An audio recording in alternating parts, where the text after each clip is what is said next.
Halo sob, selamat datang di Lewis dan pada kesempatan kali ini kita akan membahas alat-alat yang saya gunakan untuk POV karena banyak dari kalian yang bertanya seperti ini. Ya, banyak di antara kalian yang bertanya info kamera dong bang, spill alat bang, dan berbagai macam pertanyaan yang menjurus kepada alat yang saya gunakan untuk POV. Maka pada kesempatan kali ini kita akan membahas semuanya dari luaran sampai dalaman, dari yang kecil sampai yang besar. So jangan kemana-mana, di sini aja.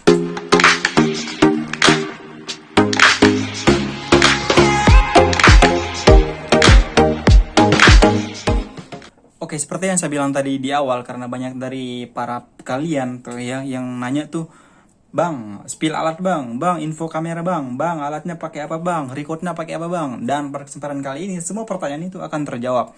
Di sini saya akan spill semua yang saya gunakan dari kamera, baterai, memori sampai dengan tek-tek banyaknya saya akan bahas di sini ya. So buat kalian yang penasaran, jangan skip video ini, tonton sampai selesai ya biar nggak penasaran. Dan oke, kita mulai dari hal yang pertama dulu, yaitu sebuah kamera. Oh ya, sebelumnya disclaimer dulu ya. Semua brand yang saya sebutkan di sini itu tidak ada endorse sama sekali, tidak ada unsur iklan ataupun promosi. Jadi ini adalah pure yang saya gunakan sendiri ya, karena saya cocok menggunakan brand itu ya. Ya udah saya pakai aja gitu. Tapi ini juga bukan berarti saya menyuruh kalian untuk membeli apa yang saya punya juga. Maksudnya itu kayak apa yang saya punya tuh kalian juga harus beli, nggak harus gitu ya. Tergantung hobi aja. Oke, kita mulai dari yang pertama, yaitu di sini saya menggunakan kamera dari brand Canon. Ini adalah brand Canon, yaitu seri M. Oh ya, sebelumnya kalau kalian notice tuh di VOP yang pertama-tama itu saya menggunakan DSLR Canon yaitu 60D. Tapi kenapa saya berpindah ke EOS M6 ini? Ini adalah EOS M6 ya, ini adalah EOS M6 Mark I seperti ini. Jadi tadinya tuh saya membeli yang Mark II, cuman karena budgetnya nggak sampai pak gitu kan, akhirnya saya memilih untuk yang Mark I saja. Dan ini saya dapat dengan harga di kisaran 5,6 juta. Ini body only ya. Dan untuk lensa ini kemarin saya beli belakangan. Ini sebenarnya masih like new ya, karena untuk fungsi juga masih enak, tombol masih oke dan nggak ada minus. Oke. Dan alasan kenapa saya pindah ke EOS M atau mirrorless, tadinya kan saya pakai DSLR ya gitu. Nah, alasannya adalah ada beberapa alasan. Yang pertama itu adalah kalau si DSLR 60D itu dia belum DPIF. Jadi DPIF itu adalah dual pixel autofocus. Jadi kalau kita menggunakan si DSLR 60D itu di mode video, itu autofocusnya tuh nggak jalan pak. Walaupun kita menggunakan lensa yang autofocus, tapi di bodinya sendiri itu dia tidak ada DPIF. Sehingga kalau kita membuat video menggunakan DSLR 60D itu tidak bisa autofocus pak gitu. Dan untuk keluhan yang kedua tentang si 60D yang kemarin itu adalah bahwa dia itu terlalu gede. Karena waktu itu juga bertepatan dengan mau mudik gitu kan, mudik lebaran. Akhirnya saya memilih untuk gimana caranya saya membawa kamera yang nggak berat dan nggak makan space yang lumayan banyak. Akhirnya saya memilih untuk pindah ke mirrorless. Waktu itu saya belum belum ada pilihan kalau saya harus membeli kamera ini. Waktu itu saya masih mencari-cari. Tadinya tuh saya memilih EOS M50 pak, cuman nggak tahu kenapa saya nggak tertarik. Akhirnya saya tertarik sama ini, yang bentuknya sangat imut, lucu, kecil, compact, namun fiturnya juga bisa dibilang mantap pak ya. Dan oke, itu alasan saya untuk pindah ke EOS M ini, untuk yang mirrorless gitu kan. Dan kita akan coba cek-cek dulu ya untuk kameranya sendiri. Ini dia seperti ini. Jadi tombolnya masih enak diputer-puter seperti ini, dan masih enak pokoknya pak. Ini bukan yang nggak ada, ini ada sebenarnya, cuman saya copot dan saya taruh ada di tempat penyimpanan, cuman lupa saya pasang. Ini masih ada untuk tutupan hot sumonnya ya. Dan untuk layarnya dia flip, cuman flipnya nggak sampai penuh banget ya pak ya. Dia cuman segini, ini sekitar 45 derajat ya kalau nggak salah. Dan untuk flip screen ke depannya itu dia bisa sampai ke 90 derajat seperti ini. Sehingga kalau kalian buat ngevlog ini bisa diandalkan ya seperti ini. Cuman kalau untuk high angle dia bisa, untuk low angle dia bisa kita andalkan seperti ini. Cuman kalau untuk high angle dia tidak bisa pak, cuman mentok sampai segini doang. Dan ya mungkin tidak apa-apa ya untuk saat ini. Dan oke, kita akan beranjak ke barang yang kedua, yaitu sebuah lensa. Di sini lensa juga saya menggunakan lensa sapu jagat atau lensa sejuta, bukan sapu jagat ya. Di sini saya menggunakan lensa sejuta umat. Jadi kalian tahu ya lensa sejuta umat itu lensa apa gitu kan? Yaps, itulah dia. Si lensa 50 mili. Untuk kali ini saya menggunakan lensa 50 mili dari brand Canon seperti ini. Dan karena ini adalah lensa EF pak. EF itu adalah lensa DSLR ya, ukuran mounting DSLR, saya menggunakan satu adapter dari brand Viltrox seperti ini. Oh ya, ini untuk untuk adapter ini udah ada video reviewnya di channel ini, silahkan kalian cek. Dan untuk lensa ini juga udah ada video reviewnya. Tapi by the way, buat kalian yang mau review lengkap tentang kamera EOS M6 ini, silahkan tinggalkan komentar ya, nanti kita bahas lagi untuk si EOS M6 ini. Dan oke, untuk lensa sendiri di sini saya menggunakan lensa 50mm dari brand Canon f1,8 seperti ini, Pak. Jadi untuk ini adalah lens hoodnya ya, saya lupa copot. Dia lensanya seperti ini. Mana? Nah, seperti ini lensanya. Ini adalah lens hoodnya, tadi saya lepas. Dan di sini saya menggunakan satu adapter dari brand Viltrox. Ini ada adapter untuk mounting EF to EFM. Jadi ini adalah mountingnya bisa dimasukin ke ke mounting mirrorless. Jadi oke, mungkin untuk lensa itu dulu ya. Jadi buat kalian yang penasaran, silahkan tinggalkan pertanyaan aja di kolom komentar, nanti saya jawab. Ataupun bisa DM di Instagram kita di sebelah kiri bawah, ataupun bisa dicek di kolom deskripsi. Oke, untuk lensa sampai sini dulu ya. Jika ada pertanyaan silahkan tinggalkan komentar aja. Dan berikutnya kita akan berpindah ke... Oh ya, saya lupa Pak, satu lagi tadi yang ketinggalan tentang si EOS M6 ini. Yaps, di sini saya menggunakan 2 buah baterai untuk mensupport atau mentenagai si EOS M6 ini. Di sini saya menggunakan 2 buah baterai seperti ini. Ini adalah baterai yang pertama, ini baterai yang kedua. Kenapa saya kasih nomor 1 dan 2 gitu kan? Sebenarnya ada maksud dan tujuannya, Pak. Jadi yang pertama ini adalah baterai yang originalnya, dan ini adalah baterai yang KW-nya gitu. Kenapa saya milih yang KW? Karena saya nggak tahu ya baterai yang original Canon itu seperti apa sebenarnya. Cuman pas saya cek di marketplace gitu, harganya lumayan tinggi, Pak. Akhirnya saya milih untuk beli yang second aja gitu. Cuman ada beberapa plus minusnya ya kalau kita menggunakan yang second ini. Waktu itu pas saya coba untuk masukin baterai yang second, kameranya hidup memang. Cuman icon baterai di LCD kamera kita di sini itu kan biasanya dia ada di sini ya, di sebelah kiri atas tuh untuk icon baterainya. Kalau saya menggunakan yang ori itu dia ada untuk icon baterainya, tersisa tinggal berapa bar ada di situ notifnya kan. Cuman kalau kita menggunakan yang KW ini dia nggak keluar untuk notifnya, baterainya tinggal berapa persen, sehingga kita tidak tahu ini baterai harus dicas apa belum gitu kan. Jadi untuk tahu dia udah harus dicas ya tunggu mati aja kameranya gitu kan. Oke. Ini saya menggunakan 2 baterai untuk mentenagai si EOS M6 ini. Tapi sebenarnya saya jarang menggunakan kedua buah baterai ini. Saya menggunakan 1 baterai aja untuk 1 kali street itu udah cukup sebenarnya. Dan itu bahkan masih sisa sekitar 1 atau 2 bar, Pak. Tergantung tergantung aktivitasnya. Dan oke, untuk kamera dan baterai dan lensa seperti itu. Oke, dan berikutnya kita akan pindah ke action cam atau POV atau kamera yang saya taruh untuk merekam apa yang saya lakukan saat street ya. Di sini saya menggunakan action cam dari brand B-Pro Alpha Edition Mark III Ace. Ini adalah action cam dari brand ini ya, brand B-Pro 5 Alpha Edition Mark III Ace. Ini harganya murah, Pak, nggak nyampe 1,5. Ini harganya sekitar 1,2 atau 1,3. Untuk video unboxingnya sudah saya taruh di video ini, di channel ini ya. Buat kalian yang penasaran bisa cek di playlist kita. Karena ini saat kita membeli action cam ini kita mendapatkan aksesoris yang cukup banyak, Pak. Dari mikrofon, dari holder, dari segala macam bentuk ada pokoknya kita dapetin untuk si action cam ini. Oke, untuk action cam seperti ini ya. Di sini ada tempat baterainya seperti ini, dan untuk tempat memorinya ada di samping sebelah sini. Kalian lihat sebelah sini, ini adalah USB ini untuk mencharge baterai. Tapi kadang saya kalau untuk mengecas baterainya saya menggunakan dock charging yang eksternal, nggak langsung dicolok di sini. Dan ini ada satu HDMI out, Pak. Mini apa micro ya? Ini kalau nggak salah micro HDMI out. Dan di sini ada satu port microphone, Pak, di sini. Oke. Dan di sini ada tombol power dan udah gitu aja. Dan untuk audionya, Pak, di sini saya menggunakan satu mikrofon seperti ini. Ini mikrofon yang saya gunakan, di mana ini adalah satu paket. Jadi ini sama ini itu satu paket waktu saya membeli action cam ini. Dan di sini ini tinggal dicolok aja seperti ini, ada di sebelah sini. Yap, sebelah kayak gini. Dan ini saya taruh di deket ini ya, deket lehernya dia biasa. Dan ya, di bawah seperti ini, Pak. Saya taruh di dada dan seperti ini. Dan untuk audionya ya tanpa editingnya, seperti yang kalian lihat seperti yang kalian dengarkan di channel YouTube ini. Itu audionya dari kamera ini, dari mikrofon ini seperti ini tanpa editing. Dan untuk videonya juga ini hasil dari kamera ini. Oh ya, untuk resolusi ya dari kamera ini bisa sampai 4K 30 fps, Pak. Jadi waktu itu, waktu awal-awal saya pernah menggunakan ini di 4K 30 fps dan hasilnya juga cukup mantap Pak. Tapi belakangan ini saya udah sekitar sudah 1 bulan atau 2 bulanan saya menggunakan 2,7K ya, 2,7K. Ya saya ukurannya segitu aja udah cukup lah ya. Toh juga nggak terlalu apa ya, nggak terlalu heboh banget lah pokoknya gitu kan. Intinya mah pokoknya video yang kalian tonton di POV itu direkam menggunakan action cam ini yang harga 1,2 atau 1,3. Dan oke, berikutnya oh ya satu lagi. Untuk mentenagai si action cam ini, di sini saya ada beberapa baterai sebenarnya. Ini adalah baterai bawaannya ya. Ini powernya berapa ya kalau nggak salah? Di sini powernya sekitar 1000 mAh. Dan waktu itu saya pernah coba ini apa ketahanan si baterai ini sampai berapa lama gitu kan.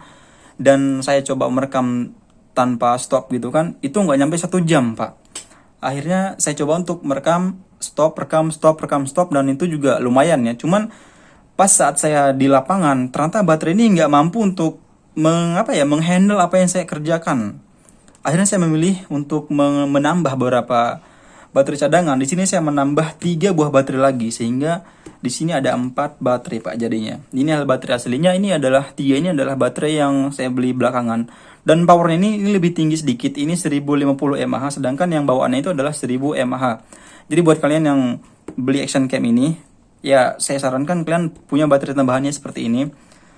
Dan dan untuk 4 baterai ini ya kadang saya menghabiskan 3 baterai, kadang 3,5. Maksudnya 3,5 itu kayak ini udah kepake habis, ini tinggal setengah lagi gitu loh. Kadang juga saya menghabiskan cuma 3 baterai aja, kadang juga 2 baterai. Itu tergantung dari aktivitas yang saya lakukan ya di lapangan. Dan oke, untuk action cam seperti itu aja ya. Jika ada yang ditanyakan tentang action cam ini, silahkan tinggalkan komentar. Dan berikutnya kita akan pindah ke ini Pak, media penyimpanan. Di sini untuk media penyimpanan saya menggunakan 2 memory card atau SD card dari brand SanDisk seperti ini Pak. Sebentar.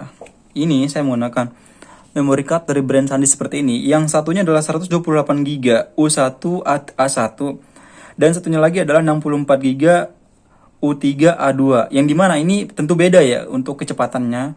Walaupun yang di sini terlihat 128 GB lebih gede, ini bukan berarti dia lebih mahal. Yang lebih mahal itu yang 64 GB Pak, karena dia udah UHS 3. Jadi U3 itu maksudnya adalah UHS 3. Saya kurang paham ya apa itu UHS 3 dan UHS 1 gitu kan, tapi intinya kecepatan si ini yang U3 gitu. Jadi ada U1, U2, U3. Yang saya tahu cuman itu. Dan untuk A-nya ini dia sampai A berapa ya? Saya lupa. Pokoknya ada A1 kalau nggak salah ya. A1, A2, A3 dan pokoknya adalah. Tapi yang jelas ini walaupun ukurannya 64 GB dan ini 128 GB, yang ini lebih mahal Pak karena kecepatan transfer datanya itu lebih cepat dibandingkan ini. Nah, untuk untuk action cam saya menggunakan yang 128 GB ini Pak. Yaps, ini. Saya menggunakan yang ini di action cam-nya. Dan yang 64 GB ini saya naruh di kamera Pak. Yaps. Ini saya taruh di kamera dengan satu tambahan adapter seperti ini Pak. Sebentar. Ini, saya menggunakan adapter ini untuk memasukkan micro SD card ya. Saya taruh di sini, terus saya masukkan di kameranya.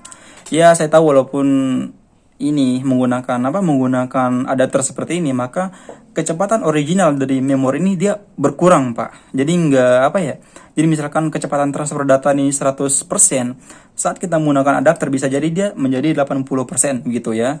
Tapi sejauh ini saya menggunakan adapter ini nggak ada masalah. Oh iya, sekali lagi, ini adalah brand Samsung ya untuk adapternya, dan untuk memorinya saya menggunakan dari brand SanDisk seperti ini Pak. Oke. Dan berikutnya kita pindah ke apa nih? Oh iya, satu alat kecil yang sering saya bawa di sini yaitu saat POV. Oh iya, satu lagi yang belum ya. Di sini saya menggunakan satu hand strap ya, namanya handle strap, atau pokoknya ini adalah strap yang saya gunakan untuk menggantung kamera ini. Si EOS M6 ini saya menggunakan ini untuk menggantungkannya di lengan. Jadi saya masukin di sini gitu kan. Pas saat ini dipakai, saya menggantungkan di tangan itu ya tinggal dipasang dan udah kayak gini aja gitu. Dan ini juga sejauh ini aman-aman aja, nggak pernah jatuh. Walaupun kadang saat saya jalan itu saya cuman gelangin ini di tangan dan ini kadang nggak saya pegang dan itu juga aman-aman aja. Dan di sini juga tidak ada tanda-tanda mau putus gitu kan. Ini juga masih bagus. Kualitasnya juga lumayan mantap ini ya ternyata. Udah sekitar 2 bulan kalau nggak salah sekitar 2 bulan saya pakai strap ini. Dan oke, satu lagi hal yang saya mau kasih lihat gitu sebentar. Oke, dan berikutnya ini adalah hal kecil tapi sangat bermanfaat ya Pak ya. Di sini saya selalu membawa satu buah microfiber seperti ini. Ini adalah lap yang waktu itu saya dapat dari beli apa ya, lupa. Pokoknya ini lap ini sangat penting sekali. Oh ya, ini saya dapat waktu saya membeli apa ya? Oh ya, membeli ini. Waktu saya membeli si Action Cam ini, waktu saya membeli ini, itu kita dapat ini ya, kita dapat microfiber seperti ini, jadi langsung satu paket. Pokoknya isinya banyak deh ini kalau kita beli ini. Pokoknya kalian tonton aja video unboxing saya tentang Action Cam ini, di situ banyak. Bahkan saya juga sampai dapat satu kaos, dan kaos itu sampai sekarang belum saya pakai. Dan oke, lap ini sangat berguna banget saat saya POV gitu kan. Kalau kalian notice tuh, kalau kalian ngeh tuh ada satu POV yang dimana di gambarnya itu agak sedikit buram Pak. Dan ya kalian lihat sendiri lah, pokoknya di situ ada kayak noda yang mengganggu di lensanya itu sehingga menghasilkan gambar yang nggak terlalu bagus gitu. Dan akhirnya setelah saya selesai ngerekam baru saya ingat kalau di lensanya itu ada noda. Akhirnya saya menggunakan lap ini untuk membersihkannya. Dan ini selalu saya bawa ya, ini nggak pernah ketinggalan. Ini ada bekas kayak gini karena gini. Karena si Action Cam ini kadang saya taruh di sini gitu kan, saya taruh di sini, saya tutup kayak gini. Terus saya masukin gini, terus gini dilipat, akhirnya setelah itu saya ikat dengan karet untuk menaruhnya di tempat yang aman gitu. Karena takutnya dia jatuh, takutnya kena lensa, karena ini dia nggak ada ini ya, nggak ada pelindungnya. Dia ada punya waterproof case, cuman jarang saya pakai. Waktu itu saya pernah pakai waktu ke Curug ya gabut-gabut lah gitu kan, main ke Curug, nyelam menggunakan Action Cam ini dan hasilnya juga cukup mantep Pak. Dan mungkin nanti kalau ada saya taruh ya hasil rekaman waktu saya menggunakan Action Cam ini di underwater. Saya di Curug nanti akan saya taruh kalau ada videonya.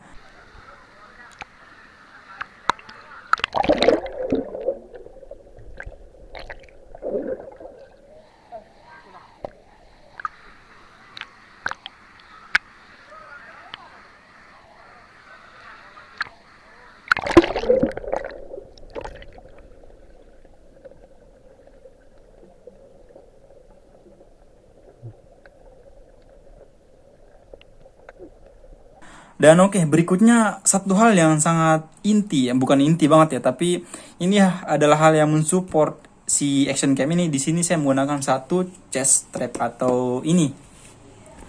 Jadi ini pasti kalian tahu lah ya, ini namanya chest strap seperti ini. Inilah yang saya gunakan untuk menaruh Action Cam. Jadi saya Action Camnya saya taruh di sini seperti ini. Dan yaps, dan oh ya tadi mana ya, biar saya ilustrasikan. Jadi mikrofon saya colok sebelah sini, dan ya ini tinggal dipasang aja sebagaimana chest strap pada umumnya. Pokoknya ini saya beli chest strap ini, saya beli merek Trema seperti ini. Oh ya, sekali lagi ini tidak ada endorsement sama sekali. Jadi brand yang saya sebutkan di sini tuh memang ini yang saya pakai gitu. Jadi kalian nggak harus beli yang kayak gini juga. Kalau ada yang lebih bagus ya kenapa tidak. Dan juga disesuaikan dengan budget yang ada gitu. Dan ya, untuk cara kerjanya seperti ini kurang lebih. Dan ini saya taruh di sini Action Camnya, dan mikrofon saya colokin kayak gini. Dan ya, tinggal dipasang aja dan udah gitu aja Pak gitu kan. Waktu itu saya pernah mencoba si Action Cam ini tanpa menggunakan mikrofon sebenarnya Pak. Jadi waktu itu saya nggak tahu, lupa gitu kan, saya menggunakan Action Cam ini serta waterproof case-nya. Yang namanya waterproof case kan nggak ada lubang. Jadinya pas saya menggunakan waterproof case itu, menggunakan Action Cam ini, dan Skillton ini nggak saya bawa. Akhirnya saya menggunakan si Action Cam ini tanpa menggunakan mikrofon, dan itu suara sangat kecil. Kalau kalian notice ada di satu video, saya lupa videonya yang mana, pokoknya ada satu video yang dimana suaranya itu sangat kecil sekali. Di situ ada saya bilang kalau saya lupa bawa mikrofon. Sebenarnya saya bawa Pak, cuman saya menggunakan waterproof case sehingga suaranya agak mendem dikit gitu kan. Dan ya untuk pemakaian seperti ini aja Pak. Ini oh ya, ini bawaan ya untuk mana ya? Ini si Skillton yang ini gitu kan. Sebentar. Jadi Skillton ini bawaan dari si Action Cam-nya ini. Sedangkan untuk mounting yang bawah ini bawaan langsung dari si Trema ini. Dan ini kita sudah dapat Skillton kalau kita membeli si Bipro Alpha 5 ini. Dan oke, untuk Action Cam, untuk chest strap itu dulu. Dan apalagi yang perlu kita bahas ya? Oke, dan mungkin itu aja yang saya bahas di video kali ini. Semoga video ini menjawab semua pertanyaan-pertanyaan kalian tentang alat yang saya gunakan untuk POV. Oke, sebentar, saya taruh dulu ini si kamera ini sebagai pemeran utama. Dan satu lagi, mana tadi? Sebentar. Iya. Jadi semoga video ini menjawab semua pertanyaan-pertanyaan kalian yang penasaran tentang apa yang saya gunakan untuk POV atau alat-alat yang saya gunakan untuk POV di saat saya membuat konten di jalanan atau di luar gitu. Semoga ini memberikan jawabannya buat kalian, dan jika ada pertanyaan tentang alat-alat yang belum jelas, bisa kalian tinggalkan komentar ya. Dan oh ya, satu lagi, jika kalian mau di-review tentang si kamera ini, bagaimana penggunaan saya, bagaimana pengalaman saya menggunakan si kamera ini, silahkan tinggalkan komentar. Nanti kita akan bahas di satu video tertentu khusus tentang kamera ini. Dan oh ya, di sini dia masih menggunakan ini ya, masih menggunakan apa sih namanya nih? Oh, green screen, bukan, tempered glass ya nih. Ini kayaknya ditempel belakangan. Ini nggak pernah saya copot sengaja karena ya untuk melindungi layarnya aja gitu. Dan oke, mungkin sampai di sini dulu ya untuk pembahasan di kali ini gitu kan. Jika ada kritik, saran, masukan, ataupun request apa yang perlu kita bahas di video berikutnya, silahkan tinggalkan komentar di bagian bawah ya. Dan jangan lupa juga untuk follow Instagram kita di sebelah kiri bawah, ataupun bisa dicek di kolom deskripsi. Dan oh iya, ini alat-alat yang ada di sini tuh sekali lagi saya ingatkan, ini tidak ada endorsement sama sekali, tidak ada brand sponsor ataupun apa gitu kan. Ini karena memang saya menggunakan brand-brand ini gitu, saya menggunakan merek-merek ini gitu. Ini juga merek-merek yang sangat murah Pak gitu kan. Ini murah, dan yang lain juga sangat murah. Jadi oke, semoga dengan adanya videonya memberikan referensi buat kalian yang ingin membuat konten ataupun apapun itu jenisnya. Dan oh ya, satu lagi saya ucapkan terima kasih banyak buat kalian yang sudah nonton, sudah like, sudah komen, sudah subscribe di channel ini, dan yang sudah nonton dari awal sampai sekarang gitu kan, yang ngikutin kita dari pas kita unboxing, review beberapa alat, bahkan sampai kita POV jalan-jalan keluar kemana nggak jelas gitu kan. Terima kasih banyak buat kalian sudah support channel ini gitu kan. Dan tolong selalu support channel ini dengan cara like videonya, komentar video jika ada kritik, saran, masukan, ataupun request. Dan jangan lupa untuk subscribe, dan tombol loncengnya itu kalian rubah ke mode on. Agar kalian tuh tidak ketinggalan setiap kita upload video. Karena ada 2 video yang kita upload di setiap minggunya, jadi pastikan kalian nonton dan jangan sampai ketinggalan ya. Dan oh ya, semoga konten-konten kedepannya semakin menghibur dan semakin berkualitas tinggi ya, semakin bermanfaat pokoknya deh. Pokoknya intinya makin menghibur gitu aja lah. Pokoknya jangan lupa juga untuk selalu support channel ini ya. Terima kasih banyak buat yang sudah nonton. Dan oh ya, satu lagi, jangan lupa follow Instagram kita di sebelah kiri bawah, ataupun bisa dicek di kolom deskripsi untuk melihat hasil-hasil yang sudah kita capture di sepanjang kita melakukan street photography. Dan jika ada yang mau ditanyakan, bisa juga di DM kita di Instagram tersebut ya. Dan oke, mungkin sampai situ dulu, dan terima kasih banyak buat kalian sudah nonton, dan sampai jumpa di video berikutnya. Ciao.